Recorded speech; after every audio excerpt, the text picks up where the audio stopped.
Hello everyone, मैं गौरव परिमल आप सभी का स्वागत करता हूं हमारे यूट्यूब चैनल में। तो आज की क्लास में हम ज्येष्ठ संपरीक्षक एवं सहायक संपरीक्षक में प्रीवियस ईयर मैथ्स में कैसे क्वेश्चन आए थे उनका सॉल्यूशन देखने वाले हैं। इससे पहले मैंने क्लास अपलोड किया था मैथ्स की, जिसमें कि 2018 के प्रश्न पत्र में आए गणित के सवाल हमने सॉल्व किए थे, लेकिन कुछ क्वेश्चन उसमें से बच गए थे। तो आज उन क्वेश्चन को हम इस क्लास में देखेंगे और 2015 में आए हुए गणित के प्रश्नों को आज हम हल करेंगे। तो क्लास का प्रारंभ करते हैं 2015 में आए हुए गणित के क्वेश्चन के साथ, और क्लास के एंड में मैं 2018 में जो प्रश्न बच गए थे उसको भी सॉल्व करा दूंगा। ठीक है, तो क्लास का पहला क्वेश्चन है, आपकी स्क्रीन पर नजर आ रहा होगा। यदि जल कर में 20% की वृद्धि होने पर पानी की खपत 20% कम कर दी जाए तो कुल व्यय में कितने प्रतिशत कमी अथवा वृद्धि होगी। देखिए, सिंपल अप्रोच क्वेश्चन सॉल्व करने का सिंपल तरीका क्या हो सकता है। जल कर में, अब जल कर एक्चुअल में क्या मैं यहां पर मूल्य बोल सकता हूं, बिल्कुल बोल सकता हूं कि मूल्य इनटू अगर मैं खपत बोलूं तो ये खर्च होता है। ठीक है, इसका मतलब एक रो बन जाएगा प्राइस का, प्राइस बोलूं या फिर जल कर बोलूं। ठीक है, कितना है 20% की वृद्धि हो गई। अब 20% की वृद्धि हो जाना, इसका मतलब इसकी फ्रैक्शन वैल्यू क्या होती है, 1/5 होती है। तो क्या हो जाना, 5 से 1 बढ़ करके 6 हो जाना, ये होगा बिल्कुल 5 से बढ़ करके 6। तो वही मैं लिखता हूं यहां जमा करके, पहले 5 थी अब 6 हो गई।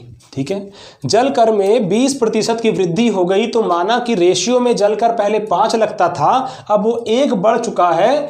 1/5 मैंने लिखा 20% की फ्रैक्शन वैल्यू, तो पहले 5 था अब 1 बढ़ गया है, 1 बढ़ करके कितना हो गया है, तो 6 हो गया है। ठीक है, एवं खपत में 20% कम कर दी जाए। अगर ऐसा अगर हो गया तो खपत क्या होता है, अगर 20% कम हो जाता है तो 20% कम हो जाना मतलब इसकी फ्रैक्शन वैल्यू तो 1/5 ही होगी, लेकिन 5 से 1 कम हो जाना मतलब कि 5 से कितना हो जाना, 4 हो जाना। ये जो मैंने रो बनाया है किसका बनाया है, खपत का। ठीक है, तो इन दोनों के मल्टीप्लिकेशन से क्या बनता है, खर्च बनता है। और हमसे पूछा क्या गया है कि खर्च में मतलब कि व्यय में कितने प्रतिशत की कमी होगी या फिर वृद्धि होगी, ये हमें बताना है। ठीक है, अब एग्जाम में आप मूल्य इंटू खपत बराबर खर्च लिखेंगे क्या, नहीं लिखेंगे। क्या ये ऐसा लिखेंगे क्या, नहीं। आप सिर्फ और सिर्फ रफ शीट में क्या करेंगे, तुरंत 5 से 6, 5 से 4 और आगे सॉल्व करेंगे। ये भी लिखने की जरूरत नहीं है, एक्सप्लेन करना था, करके मैंने बताया।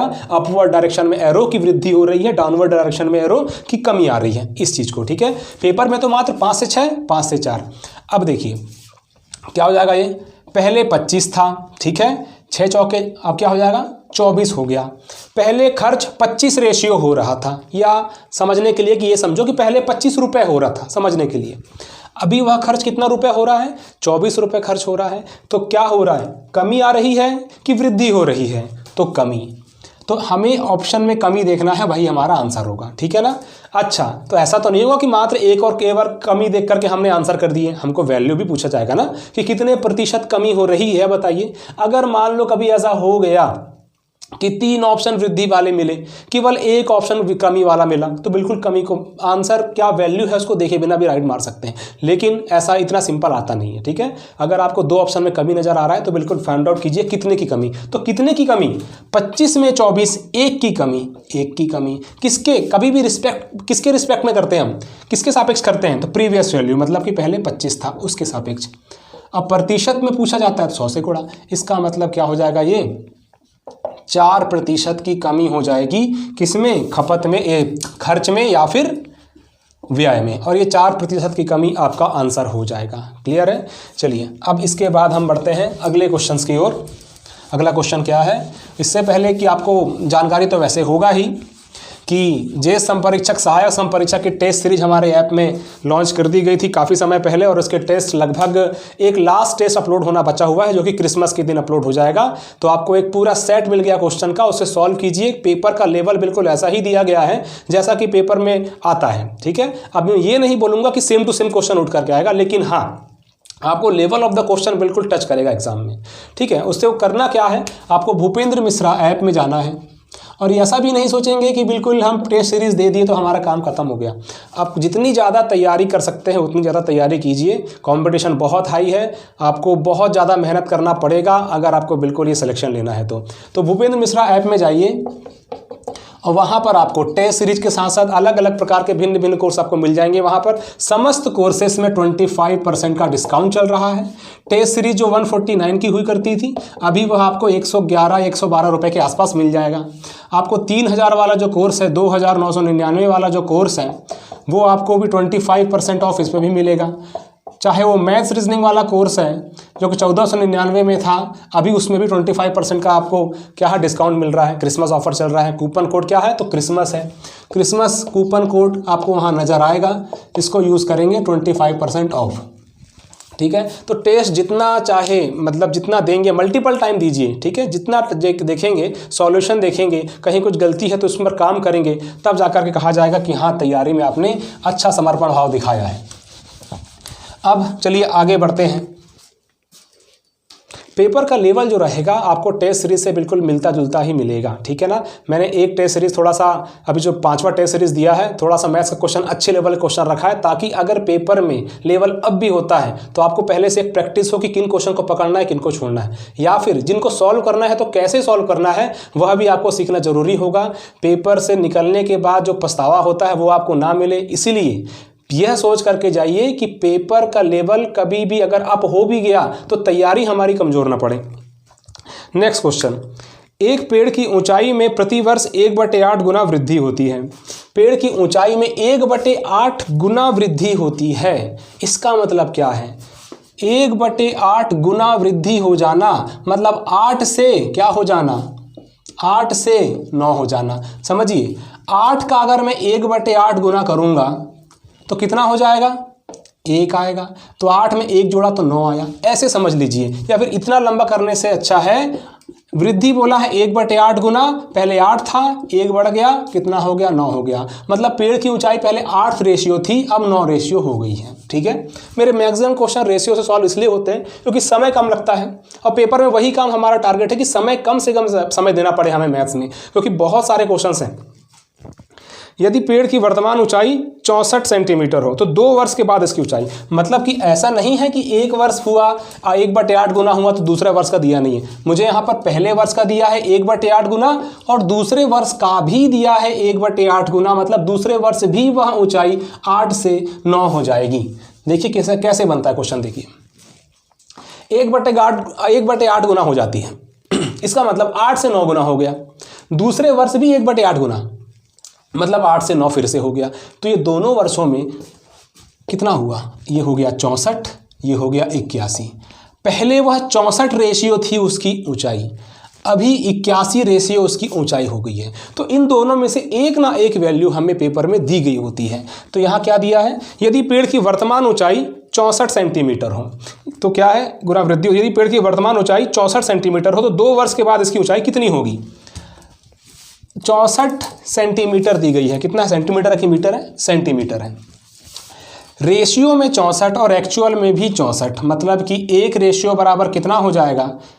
अगर 64 रेशियो बराबर 64 सेंटीमीटर है तो एक रेशियो बराबर क्या है? 1 सेंटीमीटर। क्लियर है? एक रेशियो बराबर 1 सेंटीमीटर। तो 81 रेशियो बराबर 81 सेंटीमीटर। तो इसकी ऊंचाई 2 वर्ष के पश्चात कितनी हो जाएगी? 81 सेंटीमीटर हो जाएगी। ये देख लीजिए कैसे रेशियो वाले में बिल्कुल मैच करता है ये वैल्यू, इसीलिए ये मेथड मुझे इजी लगता है। लेकिन मैं ये नहीं कहूँगा कि जिस मेथड से मैं बनाता हूँ आप उसी को फॉलो कीजिए। अगर आपको कोई और मेथड अच्छा आता है या उसमें आपका एक प्रकार से निपुणता है, अगर आपको इफिशियंसी उसमें ज़्यादा नज़र आती, कम समय में बनता है, तो बिल्कुल आप उस वैसा भी कर सकते हैं।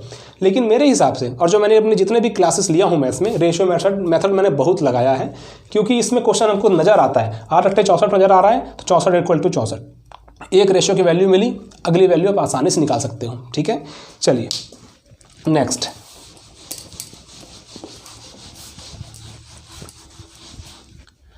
नेक्स्ट क्वेश्चन है आपका, एक परीक्षार्थी 30% अंक प्राप्त करके 5 अंकों से अनुत्तीर्ण हो गया।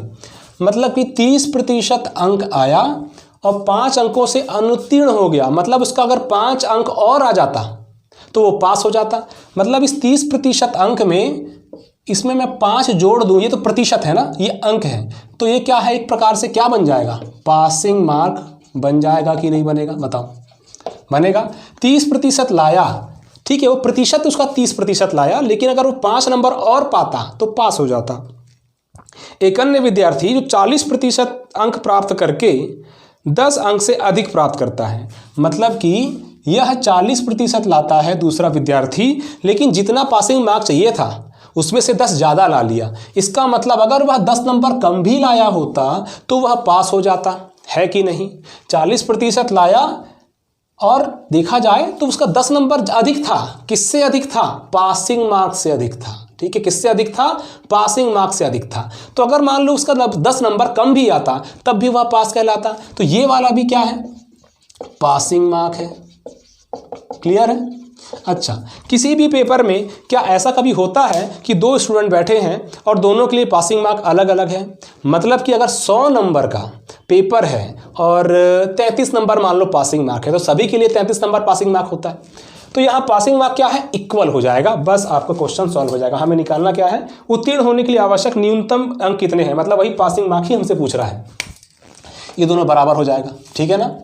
तो देखो क्या हो जाएगा? 40 मैं इधर 30% उधर ले जाता हूँ, पक्षांतर 5 और ये हो जाएगा आपका 10, तो ये कितना हो जाएगा? 15। 40 में से 30% कितना कम हो जाएगा? ये 10%। 10% बराबर 15 है। तो एक काम करता हूँ, यहाँ मैं 10 का गुणा कर देता हूँ, यहाँ मैं 10 का गुणा कर देता हूँ, तो ये हो जाएगा आपका 100%। ये पूर्णांक है, ठीक है ना? तो मतलब पूर्णांक कितना है? 150। ये हमें जो मिला है, क्या मिला है? ये पूर्णांक मिला है। हमें बताना है पासिंग मार्क। अब ये भी पासिंग मार्क है, वही पासिंग मार्क, किसी भी एक में रख दो। देखो 150 का 30% अंक वो पाता है। इसका मतलब 150 का 30/100 सिंपल कर लो, मतलब कि 45 पाता है और 5 नंबर और पाता तो पास हो जाता। अगर वो 5 नंबर और पाता मतलब 50 नंबर में वो पास हो जाता है। तो वही 50 नंबर क्या है? उसका पासिंग मार्क है। इस क्वेश्चन का आंसर 50 हो जाएगा आपका। यहाँ से भी निकाल सकते थे। 150 का 40% -10, तो 150 का 40%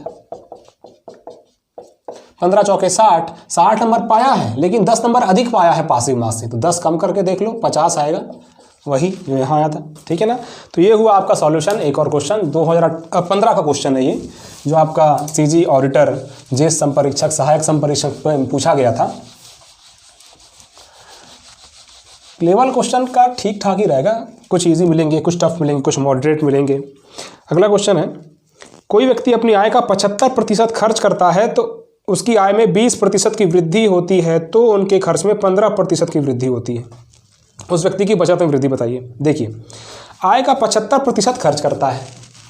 देखो मान लो 100 रुपये कमाया, मान लो 100 रुपये क्या है? आय है। 75% खर्च कर देना, 100 में से 75% मतलब कितना? 75 रुपये खर्च कर देना। तो ये 75 क्या है? खर्च कर दिया, 75 खर्च कर दिया। तो बचाया कितना? यहाँ पर बचाया कितना? 25 रुपये बचाया। सिंपल है, बिल्कुल सिंपल। देखो एक लाइन पे 100 रुपये कमाया, 75 खर्च किया, कितना बचाया? 25 रुपये बचाया। उसकी आय में 20% की वृद्धि होती है। आय में 20% की वृद्धि होती है। 100 में 20% की वृद्धि मतलब कितना रुपए बढ़ जाना? 100 का 20% कितना होता है? 20 रुपये होता है। तो अब 20% की वृद्धि के पश्चात उसकी आय कितनी हो चुकी है? तो 100 से बढ़कर के 120 रुपये हो चुकी है। क्लियर है? तो उसके खर्च में 15% की वृद्धि होती है। खर्च उसका 15% बढ़ गया। तो 15% बढ़ जाना, 75 में 15% बढ़ जाना, इसका मतलब क्या होता है? 15% का फ्रैक्शन वैल्यू, 15% की फ्रैक्शन वैल्यू 3/20 होती है, ये हमको पता है। 15% की वृद्धि हो रही है इसमें। खर्च में पहले 75 था, अब 75 का 15% का बढ़ा हुआ मान, मतलब कि 3 20 में बढ़ा, मतलब कि ये बोल सकता हूँ कि 23/20, क्योंकि 15% की वृद्धि हो रही है खर्च में। तो पहले 75 रुपये खर्च होता था, अब उस 75 रुपये से 15% और अधिक खर्च हो रहा है। 75 का 15% अधिक मतलब 75 का कितना? 23/20 गुना। ठीक है? तो ये 75 में 23/20 करता हूँ, तो ये अभी का खर्च है। थोड़ा सिंप्लीफाई कर लेते हैं, 5 चौके 20 और 15 पंचे 75। ठीक है? आगे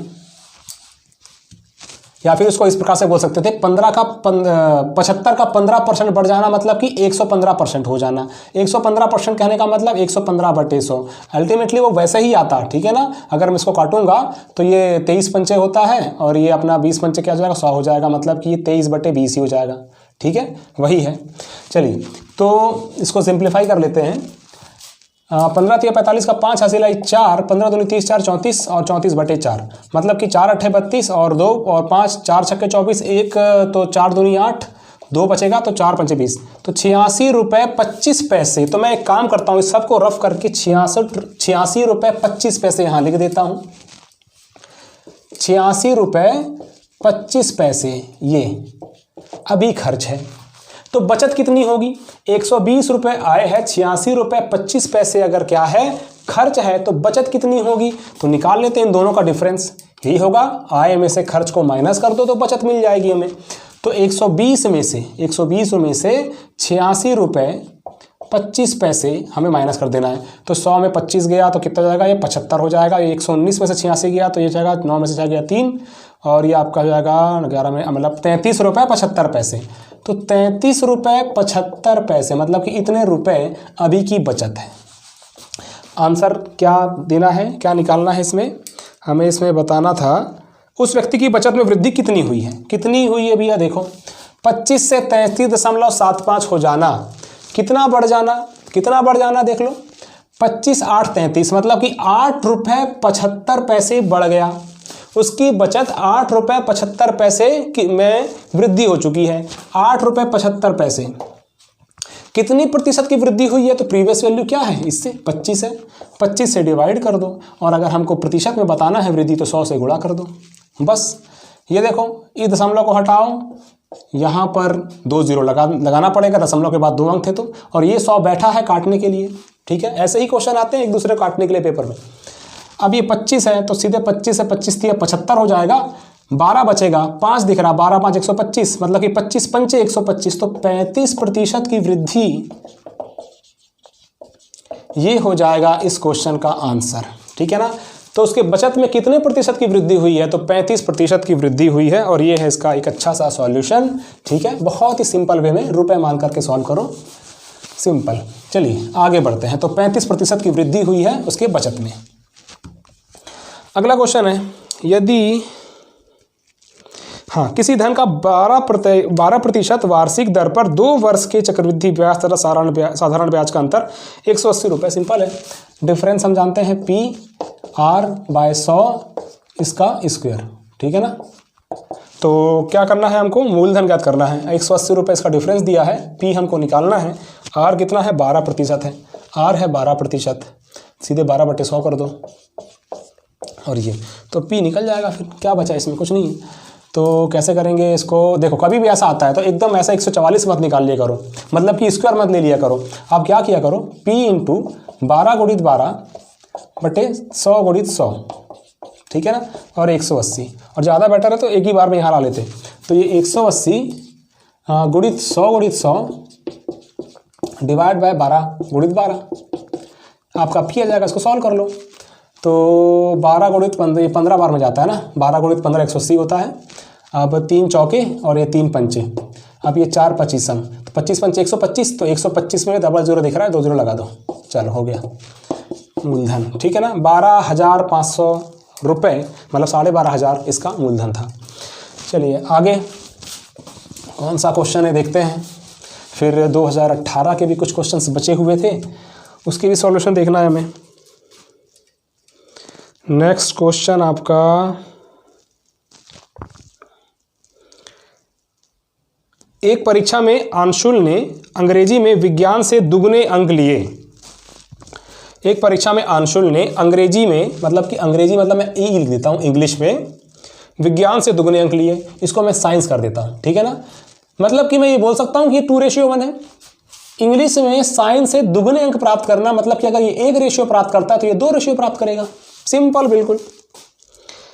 अंग्रेजी विज्ञान तथा गणित में उसके कुल प्राप्तांक 180 थे। ठीक है, यदि अंग्रेजी तथा गणित में उसके प्राप्तांकों का अनुपात 2:3 था, मतलब अंग्रेजी में अगर 2 है तो गणित में कितना होना चाहिए? 3 होना चाहिए। मतलब कि ऐसा बोल सकता हूँ कि इंग्लिश और मैथ्स में जो प्राप्तांकों का अनुपात है वो 2:3 है।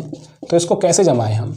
मैं यहाँ इंग्लिश के नीचे इंग्लिश करता हूँ, ऊपर यहाँ मैथ्स कर देता हूँ। ठीक है, तो मैथ्स के नीचे 3 लगाना पड़ेगा मुझे। ये हो गया रेशियो जमाने का तरीका। तो हमें बताना है कि विज्ञान में कितने प्राप्तांक थे, विज्ञान के नंबर बताना है। टोटल दिया है, तीनों टोटल करेंगे तो 180 आएगा। बस बन गया क्वेश्चन। क्वेश्चन बन चुका। क्या करना होता है, क्या बताया था मैंने, इसको बोलो तुम यहाँ आगे खिसक जाओ, इसको बोलो तुम भी आगे खिसक जाओ। अब सबको आपस में गुणा कर दो, 3 दूनी 6, साथ में रेशियो निकालना जरूरी है, ठीक है ना। 2 दूनी 4 और 2 एकम 2, ये हो गया साथ में। तो रेशियो में सबका टोटल कितना आ रहा है, 6 4 10 और 2 12। रेशियो में दोनों सबका टोटल 12 आ रहा है, लेकिन एक्चुअल में कितना है 180। तो ये कट जाएगा 15 बार में। एक रेशियो बराबर कितना है 15 है। हमको निकालना क्या है, साइंस का निकालना था ना।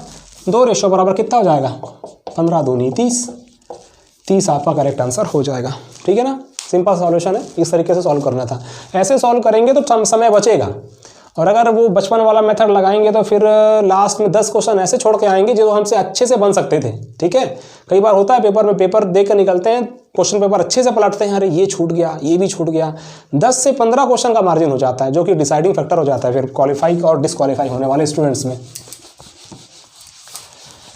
आगे नेक्स्ट बहुत सिंपल है, क्या है 5975 2 3 में 7 का स्थानीय मान और जातीय मान में अंतर क्या है। स्थानीय मान देखो, जातीय मान तो वही होता है अंक, ये है इसका जातीय मान। नंबर सिस्टम में पूरा मैंने पढ़ाया हुआ है ये सभी चीज़ें, ठीक है ना। जातीय मान, स्थानीय मान बहुत डिटेल में पढ़ाया है मैंने नंबर सिस्टम। इसका स्थानीय मान क्या हो जाता है, इसके बाद में कितने अंक 1 2 3, मतलब क्या हो जाएगा इसका स्थानीय मान, ये हो जाएगा आपका 1 2 3 0 लगा दो। करना क्या है, कितना अंतर है, तो 7000 में से 7 को घटा दो तो 6 9 9 3, ऑप्शन सी दिया है इसमें करेक्ट आंसर, ठीक है ना। तो ये आपका आंसर है। अब इससे बहुत सारे क्वेश्चन मैंने ऑप्शन इसलिए नहीं दिखाया स्क्रीन में, क्योंकि वो एक पेपर क्वेश्चन पेपर ही था, उसमें सॉल्यूशन था बहुत बीच में, मतलब रफ राइटिंग भी थी करके मैंने सिर्फ क्वेश्चन लिया है स्क्रॉप करके, ठीक है। तो 6993 इस क्वेश्चन का सिंपल सा आंसर हो जाएगा। कुछ था नहीं इस क्वेश्चन में, मतलब कि इसमें तो कोई गलती करेगा भी नहीं अगर थोड़ा बहुत भी तैयारी हो। निम्नलिखित में से भिन्न अवरोही क्रम में है, मतलब कि हमें बताना है। अब आरोही अवरोही क्रम, ऐसा ही वाला क्वेश्चन मेरे ख्याल से अभी इसमें आया था, 19 तारीख वाले मैंने सॉल्यूशन बनाया था, उसमें आया था, ठीक है। वो पता नहीं वो वन क्षेत्र रक्षक वाला था कि संयुक्त भर्ती था, लेकिन ये वाला ऐसा ही एक क्वेश्चन उसमें बिल्कुल आपको देखने मिला था, जहाँ पर आपको 9/11, हाँ ऐसा नहीं बोल रहा हूँ कि बिल्कुल सेम टू सेम वैल्यू थी, लेकिन यही अवरोही क्रम वाला 5/7 और 3/5, ये आपका अवरोही क्रम में है। मतलब अवरोही क्रम में ढूंढना है मुझे। ये मैंने एक क्वेश्चन ले लिया, 9/11, 7/9, 5/7 और 3/5, ये 4 प्रकार के हमको अंक दिए गए हैं, ठीक है। 4 अंक हैं हमारे पास, हमें बताना है कि ये इसको अवरोही क्रम में हमें जमाना है। अब देखिए क्या होता है, सबसे पहले अगर मैं हर को देखूंगा, सबसे पहले कभी भी कंपैरिजन होता है, अगर मैं 2 व्यक्तियों की हाइट नापना चाहता हूं और एक खड़ा है कहीं और दूसरा खड़ा है कहीं और, तो मैं बता सकता हूं कौन लंबा है कौन छोटा है, अगर बहुत ही माइनर डिफरेंस हो तो। हाँ, अगर डिफरेंस बहुत ज़्यादा है तो देख के बता सकते हैं, लेकिन अगर बहुत ही कम डिफरेंस है दोनों में, तो मैं क्या करूँगा, दोनों को एक धरातल पर खड़ा करूँगा, मतलब कि दोनों का हर बराबर करूँगा, आधार बराबर करूँगा। तो हर को बराबर करना पड़ेगा, और उस हर के आधार पर मैं अंश को बताऊँगा या भिन्न को बताऊंगा कौन बड़ा कौन छोटा, ठीक है। तो 11 9 7 5 का एलसीएम ले लो, भिन्न वाले वीडियो में मैंने इसको बताया है, ठीक है। अब इसमें देखिए ऐसा तो लग नहीं रहा है कि कुछ भी इसमें से अलग होगा। 3 3 9, इस 7 5, इसका मतलब ये पूरा रिपीट ही जाएगा, तो सबको आपस में गुणा करोगे यही एलसीएम निकलेगा। 3 3 9, 9 5 45, 45 7 कितना हो जाएगा, 7 5 45 का 5 चला 3, 7 4 28 3 31, और 11 से गुणा करना है, तो 11 से गुणा करना हम जानते हैं। पहला अंक लिखो, अंतिम अंक लिखो, इसको इससे जोड़ो, 5 और 1 6, इसको इससे जोड़ो, 3 और 1 4, 34 65, ये इसका क्या हो गया, एलसीएम हो गया। अब देखिए 3465 इसका एलसीएम हो गया।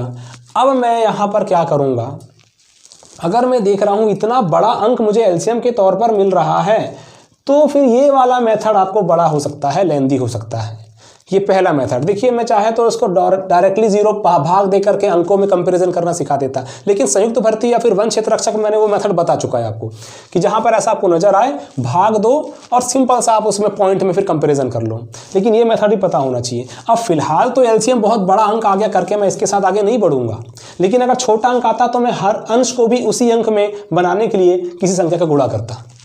समझ में आ रही बात? तो मैं क्या इस मेथड को नहीं अपनाऊंगा। ठीक है, क्या करना चाहिए पेपर में ये तो सबको पता होता है, लेकिन क्या नहीं करना है, क्या हमको पेपर में गलतियां नहीं करना है, वो भी पता होना बहुत ज़्यादा ज़रूरी है। और ये वाली गलती नहीं करेंगे कि अगर आपको पता चल गया कि ये अंक बड़ा है तो फिर मुझे अंश को 9 को 3465 बनाने में समय लग जाएगा, तो मैं उसी मेथड को लगाता हूं यहां पर। कौन सा मेथड? भाग दो 11 9 0 0 11 8 88। ठीक है ना, इसमें हो जाएगा 11 एकम 11 2 स्थान तक, या फिर एक काम करते हैं एक और 11 8 88 0.818 0.818 ये हो गया। ठीक है ना, 7/9 मतलब कि 9 और ये 7 0 0 ये हो गया 9 7। ठीक है, मतलब कि ये हो गया 9 7 63 और ये 7 बचा 0, फिर 9 7 63 फिर से आ जाएगा। ठीक है, तो ये तो अपना फिर से रिपीट हो जाएगा, तो 0.77 5/7। ठीक है, तो 7 यहाँ आएगा, 5 यहाँ, 0 0 ये 49 हो गया, ये 1 बचा, फिर 0 किया, 7 एकम 7 ये 3, फिर आगे तो कोई 3 दशमलव तक तो 3 डेसिमल प्लेसेस निकालने की जरूरत है नहीं, क्योंकि सेम नहीं आ रहा है, वरना दशमलव के 3 स्थानों तक भी निकालना अगर जरूरी होता तो मैं निकालता। देखा कि यहाँ अलग अलग आ रहा है तो 2 स्थान तक छोड़ो। अभी हो जाएगा 5 6 31 दिख रहा है तो 0.6। ठीक है ना, तो ये देखिए अवरोही क्रम में लिखना था, तो अवरोही क्रम में यही आएगा कि आपका 0.1818 ये बड़ा है, फिर कौन बड़ा है, तो ये बड़ा है, फिर ये बड़ा है। इस प्रकार से आपका अवरोही क्रम में ये वाला ऑप्शन आपका करेक्ट आंसर हो जाएगा। ठीक है, आंसर। ठीक है, तो पेपर में कैसे सॉल्व करना है, एलसीएम वाला मेथड लगाना है कि नहीं लगाना है, या फिर नॉर्मली कर लेना है, आपके ऊपर डिपेंड करता है। ठीक है, ऐसा भी करके देखिए, वो भी सही है, ये भी, दोनों हमको दोनों मेथड आना चाहिए। ठीक है, पूरी तरीके से तैयार होकर ही पेपर में जाना है। नेक्स्ट अगला क्वेश्चन क्या है देखते हैं। जैसे कि अगर मान लो आपको ऐसा एग्जाम्पल मिल रहा है कि जहाँ पर कोई ऐसा क्वेश्चन मिल रहा है जहाँ पर हर जो है 2 4 6 8, तो बिल्कुल एलसीएम निकालिए आप उसका, बिल्कुल एलसीएम निकालिए। लेकिन अगर ऐसी वैल्यूज़ मिल रही है हर में 11 9 7 कुछ 13 ऐसी, ठीक है ना, तो आप ज़्यादा बेटर है कि उसको भाग दे दीजिए। अब देखना है पेपर में कि कौन सा वाला क्वेश्चन, किस प्रकार का क्वेश्चन आपके पेपर में आता है। तरीके मैंने दोनों बता दिया। एक पेटी में 1 दर्जन शीशे थे, पेटी के गिरने पर टूटे हुए तथा बिना टूटे हुए शीशों का अनुपात निम्न में से कौन नहीं हो सकता। 1 दर्जन शीशे थे मतलब कि 12 शीशे थे। ठीक है, पेटी के गिरने पर टूटे हुए तथा बिना टूटे, पेटी गिर गई, कुछ शीशे टूट गए, ठीक है, और कुछ शीशे नहीं टूटे।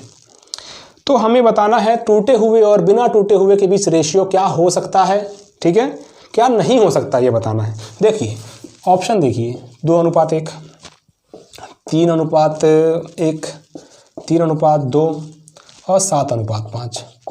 कभी भी ऐसा आता है, ऐसा ही एक क्वेश्चन मैंने आपको बता चुका है कोई सॉल्यूशन में पेपर में, ठीक है ना, अभी कुछ दिनों पहले। इसको टोटल करो, 4 से कट रहा है ना, 4 3 12, मतलब ये हो सकता है, हो सकता है, ठीक है। 7 5 12 से कट जाएगा क्या, ये 12 कट गया, हो सकता है। और ये मैंने डिटेल में बताया है ना किसी सॉल्यूशन में। 3 और 2 5 से कटेगा 12 क्या पूरी तरीके से नहीं कट सकता, मतलब ये वाला नहीं हो सकता, और यही हमारा आंसर है। फिर भी आगे चेक कर लेते हैं। 2 और 1 कितना होता है, 3, और 3 12 को काट सकता है क्या, 3 चौके 12 काट सकता है, ये भी हो सकता है। इस अनुपात में टूटे हुए और बिना टूटे हुए शीशे हो सकते हैं, इसमें भी हो सकते हैं, इसमें भी हो सकते हैं, इस अनुपात में नहीं हो सकते, ठीक है ना। चलिए आगे।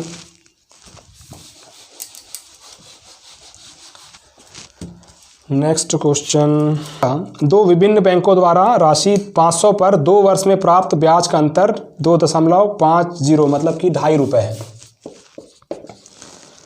उनके ब्याज की वार्षिक दर का अंतर बताइए। ठीक है, तो ये कौन सा है? साधारण ब्याज वाला है। दो विभिन्न बैंकों द्वारा राशि पर 500 रुपये में 2 वर्ष में प्राप्त ब्याज का अंतर 2.50 है, यदि उनके वार्षिक ब्याज का अंतर। देखो, हम जानते हैं साधारण ब्याज में एक चीज ये, ठीक है,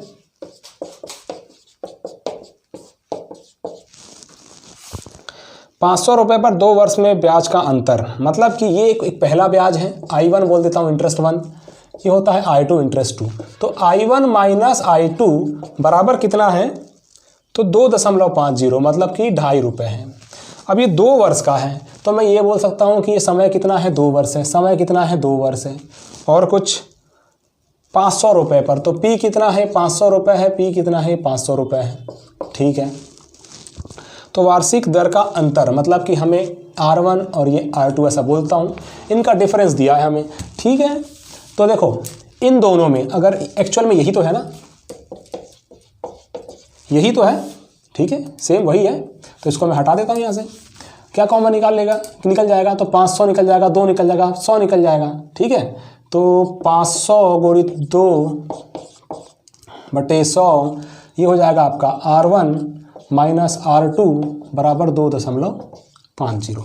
0 से 0 गया, 0 से 0, ठीक है ना, 5 दूनी 10, तो R1 माइनस R2 बराबर 2.5 रुपये जो है। तो R1 माइनस R2 बराबर, अब देखो यहाँ 2.5 लिखता हूँ, ठीक है ना, क्योंकि दशमलव के बाद में लगा हुआ 0, इसको अभी मैं कंसिडर नहीं करता क्योंकि कोई मतलब नहीं है।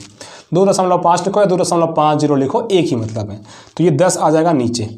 ठीक है, अब देखिए इसको मैं दशमलव को हटाता हूँ तो यहाँ मैं 1 0 लगा दूंगा, या फिर अगर मैं इसको R1 माइनस R2 लिखता हूँ तो 25/2 0 लगा हुआ है नीचे, इसका मतलब दोनों 0 को हटाओ, यहाँ पर एक पॉइंट लगा दो, तो 0.25% ये हमारा आंसर हो जाएगा। 0.25% या दोनों ब्याज की दरों का अंतर आपका 0.25% आ जाएगा। ठीक है ना, ये हुआ इसका सॉल्यूशन। चलिए अब 2015 का एक क्वेश्चन और देखते हैं, फिर बाकी क्वेश्चन नेक्स्ट क्लास में देखेंगे। और अभी फिलहाल ऐसा नहीं कि क्लास बंद हो रही है, 2018 वाला क्वेश्चन देखना है हमें जो बचे हुए हैं, ताकि वो कंप्लीट हो जाए। और 2015 के भी बहुत सारे क्वेश्चन हमने आज किए हैं। छात्रों ने एक समूह में प्रत्येक छात्र से उतने ही पैसे लिए जितने कि समूह में छात्र थे। माना कि x छात्र थे तो x ही पैसे लिए, ये याद रखना पैसे में है। ठीक है, और ये x क्या है? छात्र है। अगर 2 लोग हैं और दोनों 2-2 रुपये मिलाते हैं तो कितने रुपए हो जाएंगे? 4 रुपये हो जाएंगे। मान लो 10 लोग हैं और प्रत्येक 10-10 रुपये मिलाते हैं तो कितने हो जाएंगे? 100 रुपये हो जाएंगे। मतलब कि संख्याओं का आपस में गुणा करना पड़ेगा, अगर सेम संख्या है तो। संख्या सेम नहीं होती तो भी मैं गुणा ही करता। मतलब यहाँ पर x और x है तो ये x² में निकाल सकता हूँ, मैं ये कहने की कोशिश कर रहा हूँ। ठीक है, तो ये जो है छात्र ने कितने पैसे मिलाए, टोटल जमा राशि को बताना जरूरी है। क्वेश्चन में कितना है? 59 रुपये 29 पैसा, मतलब कि 59 रुपये 29 पैसा। इसको मैं टोटल पैसे में कन्वर्ट कर दूंगा तो क्या हो जाएगा? ये बोल सकता हूँ कि 5229 ये टोटल इतना पैसा है। ठीक है, इतना पैसा जमा हुआ है, तो इसका मतलब 5229, इसका मुझे वर्गमूल निकालूंगा तो मुझे x की वैल्यू निकल जाएगी। अब वर्गमूल निकाल लो, तो कैसे निकालेंगे? ये सब 20 से काट के, तो यहाँ इसका इकाई अंक कितना जाएगा? 9 है। इसका मतलब या तो वर्गमूल निकालेंगे तो या तो 3 आएगा या तो 7 आएगा। 3 3 9 7 7 49। ठीक है ना। अब इसके पहले जो लेफ्ट हैंड साइड वाला जो भाग है, इससे पहले ऐसा कौन सा अंक आता है जिसका हम वर्गमूल निकाल सकते हैं? तो वह कौन सा अंक है? तो 49 है। 49 का वर्गमूल 7 होता है, तो ये 5959 का वर्गमूल या तो 73 होगा या तो 77 होगा। अब इन दोनों में से कौन सा? तो इसका हम कैसे पता लगाते हैं? बीच में 75 का स्क्वायर निकाल के देख लो कितना होगा 75 का स्क्वायर। तो इसका भी तरीका बताया है। 7 7 49, 5 5 25, 7 5 35 और इसका डबल कितना? 70। ये आ जाएगा इसका वर्ग। 9 7 16 6 1 56 25। कौन सा अंक बड़ा है?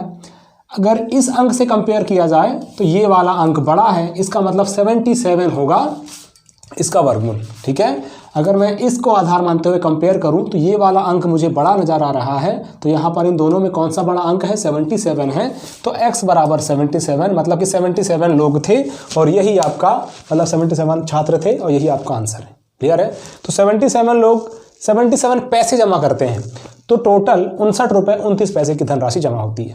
चलिए अब 2015 के जो मैं क्वेश्चंस आपको संपरीक्षक के बता रहा हूं, इसका आगे कंटिन्यू करूंगा नेक्स्ट क्लास में। अब जो क्वेश्चन छूटे हुए थे 2018 के, उसको देख लेते हैं। यदि एक कर्मचारी का वेतन 30,000 रुपये प्रति माह है तथा 1,000 कर्मचारी 20 दिनों के लिए हड़ताल पर रहे हैं। 30,000 रुपये प्रति माह है, कितने दिन की सैलरी है ये? 30 दिन की है, मतलब 1 महीने की है। मतलब कि अगर मैं ये निकालना चाहूँ कि 10 दिन की सैलरी तो कितनी आ जाएगी? 10,000 रुपये। अगर मैं निकालना चाहूँ 20 दिनों की सैलरी तो कितना जाएगा? 20,000 रुपये। ठीक है, 1,000 कर्मचारी 20 दिनों के लिए हड़ताल पर रहे, तब हड़ताल के कारण सरकार को कितना नुकसान हुआ? तो एक कर्मचारी का है नुकसान, 20,000 रुपये का नुकसान हो रहा है एक कर्मचारी पर 20 दिनों की हड़ताल के कारण। तो टोटल 1000 दिन, कितने दिन? 1000 कर्मचारी थे, ये एक कर्मचारी का है, तो 1000 कर्मचारी का 1000 से गुणा कर दो, कितना जाएगा? 1 2 3 4 5 6 7 3 3 6 और 1 7, 1 2 इकाई दहाई सैकड़ा हज़ार 10,000 लाख 10 लाख करोड़, 2 करोड़ का नुकसान हो जाएगा। ऑप्शन नंबर सी इस क्वेश्चन का करेक्ट आंसर है। ठीक है ना, सिंपल सा।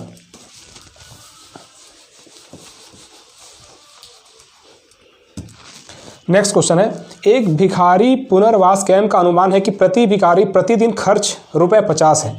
एक भिखारी पर प्रतिदिन 50 रुपये खर्च होता है। ठीक है, मतलब कि 1 महीने में कितना हो जाएगा? 1 महीने में कितना हो जाएगा? तो 1500 रुपये खर्च हो जाएगा। ठीक है, यदि इन भिखारियों के कारण होने वाले अपराध को रोकने के लिए 15 लाख प्रतिमाह खर्च है, अगर भिखारियों के कारण जो अपराध हो रहे हैं उसको रोकने के लिए अगर 15 लाख रुपए प्रति माह है, मतलब साल का कितना हो गया? 15 लाख गुणित 12, ये अपराध वाला दूसरा केस है। ठीक है ना, 15 और 12 180 होता है, और लाख मतलब कि देख लो, इकाई दहाई सैकड़ा हज़ार 10,000 लाख, मतलब कि टोटल इकाई दहाई सैकड़ा हज़ार 10,000 लाख 10 लाख करोड़, 1 करोड़ 80 लाख रुपए, 1 करोड़ 80 लाख ऐसे लिख देता हूँ मैं। ठीक है, या फिर ऐसे ही रहने दो, चलो 1 करोड़ 80 लाख रुपए है, 1000 भिखारी हैं। ठीक है, तो ये जो निकाला गया है आपका, एक भिखारी पर 50 रुपये, तो एक भिखारी पर 1 महीने में 1500 रुपये, टोटल 1000 भिखारी हैं, तो 1 महीने में 1000 भिखारियों के ऊपर होने वाला खर्चा कितना हो जाएगा? 1500, मतलब 1 2 0 और ये 3 0 और लगा दो, इकाई दहाई सैकड़ा हज़ार 10,000 लाख, 15 लाख रुपए खर्चा है। ठीक है, अब ये 12 महीने, पूरा 1 साल का कितना हो जाएगा ये? तो 1 साल का ये हो जाएगा 15 12 180, सेम टू सेम 1 2 3 4 5, मतलब 1 इकाई दहाई सैकड़ा हज़ार 10,000 लाख 10 लाख करोड़, 1 करोड़ 80 लाख। हमें बताना क्या है? तो उस सरकार पर पड़ने वाले अतिरिक्त बोझ का आकलन कीजिए। देखिए, चाहे ये इस प्रोसेस में देखें या इस प्रोसेस में देखें, दोनों में खर्चा एक बराबर ही है, तो अतिरिक्त बोझ तो यहाँ कुछ नहीं हो रहा है, तो 0 रुपये इसका आंसर आ जाएगा। ऑप्शन ए, ऑप्शन ए इसका करेक्ट आंसर है। ठीक है ना, चलिए अब आगे नेक्स्ट, बिलासपुर दुर्ग शहरवार आय और व्यय निम्नलिखित है। देखो, बिलासपुर को बी लिखता हूँ मैं, बिलासपुर में आय कितनी है? 10,000, व्यय कितना है? 6,000। दुर्ग को डी लिखता हूँ मैं, आय यहाँ 10,000 है और व्यय कितना है? 8,000 है। धमतरी का मैं DH कर देता हूँ, दुर्ग का मैं DG कर देता हूँ। 8,000 रुपये यहाँ पर इनकम है और खर्च कितना है? 3,000 रुपये है।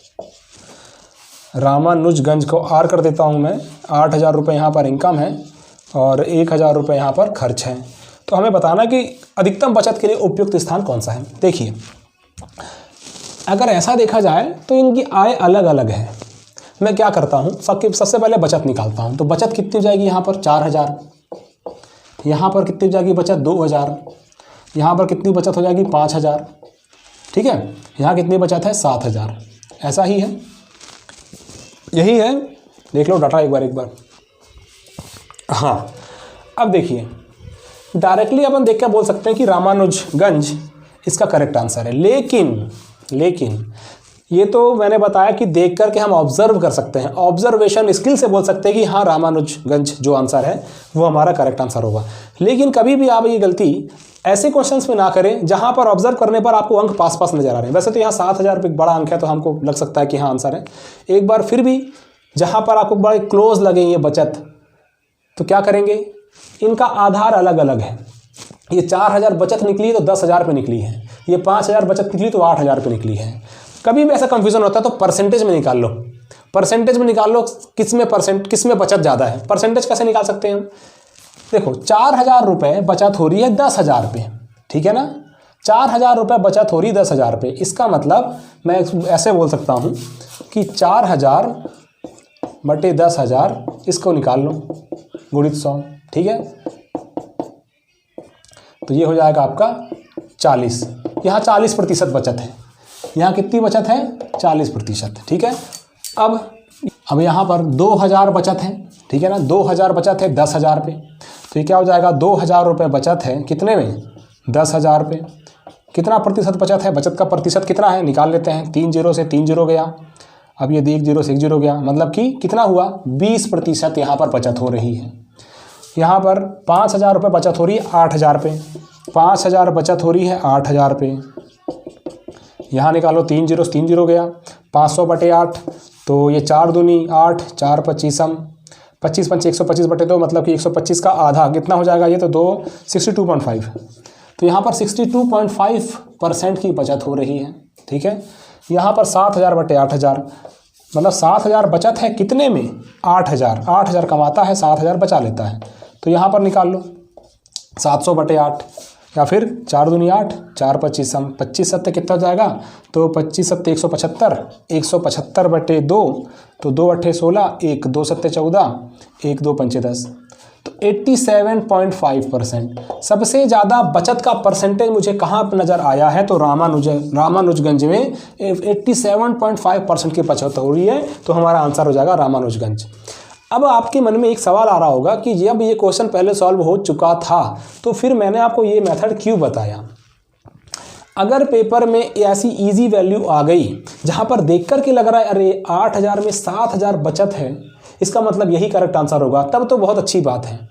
लेकिन अगर यहाँ पर एक वैल्यू 10,000 है, एक वैल्यू 9,000 है, एक वैल्यू 8,500, एक वैल्यू 9,500 है, और यहाँ पर ये वैल्यू भी अलग अलग है, तो सिर्फ देख करके नहीं बताना है, तब हमें वहाँ परसेंटेज निकाल करके बताना है कि क्या हमारा सही आंसर होगा। पहला वाला ये जो क्वेश्चन आपको नज़र आ रहा है, ऑब्जर्वेशन स्किल से हम कर सकते थे, देख करके कर सकते थे। लेकिन अगर पेपर में वैल्यू थोड़ी सी अलग प्रकार की आ गई, तब वहाँ परेशान ना हो करके मैंने ये वाला मेथड बताया। हमको हर दोनों सिचुएशन के लिए तैयार होना है, ठीक है ना। चलिए, तो ये हो गया आपका आंसर। अब नेक्स्ट क्वेश्चन क्या है, एक लिपिक रिश्वत से 10,000 रुपये तथा वेतन से 30,000 रुपये कमाता है। रिश्वत से 10,000 रुपये और वेतन से 30,000 रुपये कमाता है प्रति माह, ये प्रति माह है। उसका मासिक सामान्य खर्च 25,000 है, सामान्य खर्च 25,000 है, और चिकित्सा पर 1 लाख रुपए वार्षिक है। चिकित्सा पर 1 लाख रुपए ये है वार्षिक, ये सब प्रति माह वाला है। उसकी वार्षिक बचत क्या है, देखो इसको मैं 12 से गुणा करूँ रिश्वत वाला, इसको मैं 12 से गुणा करूँ वेतन वाला, फिर प्रति माह खर्च कितना करता है उसको 12 से गुणा करूँ, कोई मतलब नहीं है। देखो ध्यान लगाओ, 30,000 रुपये वेतन से 10,000 रुपये रिश्वत से, मतलब टोटल उसका कितना पैसा आ रहा है उसके पास, 40,000 रुपये आ रहा है। 40,000 में से 25,000 वो खर्च कर देता है, तो कितना बच रहा है उसके पास, 15,000 रुपये बच रहा है।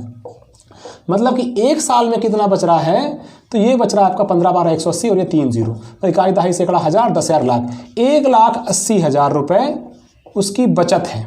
और उसमें से 1 लाख रुपए वार्षिक क्या है उसका, चिकित्सा खर्च है। तो इसमें से 1 लाख रुपए जो है वो चिकित्सा में खर्च कर देता है, तो कितना बचा उसके पास, 80,000 रुपये बचा, ठीक है। तो उसकी वार्षिक बचत क्या है, डी, और वह कितना, 80,000 रुपये। इस प्रकार से क्वेश्चन सॉल्व होता है, ठीक है। तो 2018 क्वेश्चन तो ये कंप्लीट हो गए जो बचे हुए थे, और क्लास के बिगिनिंग से मैंने जो क्वेश्चन बताया है वो 2015 में मैथ्स में आए हुए क्वेश्चन थे। अब जो कल की क्लास आएगी, जो मतलब नेक्स्ट क्लास आएगी, उसमें मैं रीजनिंग के क्वेश्चन लूँगा, और ऐसे करते करते पेपर से पहले तक आपका मैथ्स में और रीजनिंग में, संपरीक्षक में जैसे भी जितने भी क्वेश्चन आए हैं सबका सॉल्यूशन आपको मिल जाएगा। लेकिन आप संपरीक्षक की टेस्ट सीरीज जरूर परचेस कीजिए, उसमें जो मैंने क्वेश्चन रखा है टेस्ट सीरीज में बिल्कुल इससे मिलते जुलते क्वेश्चन ही रखा हूँ। जिससे कि पेपर में आपको ऐसा नहीं लगेगा कि यार टाइम मैनेजमेंट मेरा हो पाएगा कि नहीं हो पाएगा, कहीं अच्छे क्वेश्चन छूट गए जो बन सकते थे, ऐसे क्वेश्चन में टाइम दे दिया मैंने जो नहीं बनाना चाहिए था, ये भी होता है। ठीक है ना। ग्रामर के, हिंदी ग्रामर के 100 मतलब हिंदी के 100 क्वेश्चन मिलेंगे उसमें आपको, और अलग अलग सेट में जैसे जीएस के 25 क्वेश्चन हो गए, पूरे 200 नंबर का प्रश्न पत्र के प्रारूप में ही टेस्ट सीरीज बनाया गया है। तो टेस्ट सीरीज बिल्कुल आपको भूपेंद्र मिश्रा ऐप में जाकर के परचेस करना है। 149 की जगह अभी आपको 111 रुपये 112 रुपये के आसपास मिल जाएगा। यदि आपको कोर्स परचेस करना है तो बिल्कुल इस नंबर पर कॉल कीजिए। अगर किसी को ऐसा लगता है कि 25% कम करने के बाद में ये जो प्राइस है यह भी अगर थोड़ा ज़्यादा लग रहा है तो उस केस में भी कॉल कर लीजिएगा। ठीक है ना, उसमें भी अपन लोग कुछ कर देंगे। अब आपको करना क्या है, टेस्ट सीरीज देना है, सॉल्यूशन देखना है और रिवीजन करना है अच्छे से। ठीक है ना। और अब आज की क्लास यहाँ पे कंप्लीट होती है। नेक्स्ट क्लास में हम रीजनिंग के सॉल्यूशन देखेंगे। ठीक है, तो वीडियो को अंत तक देखने के लिए धन्यवाद आपका।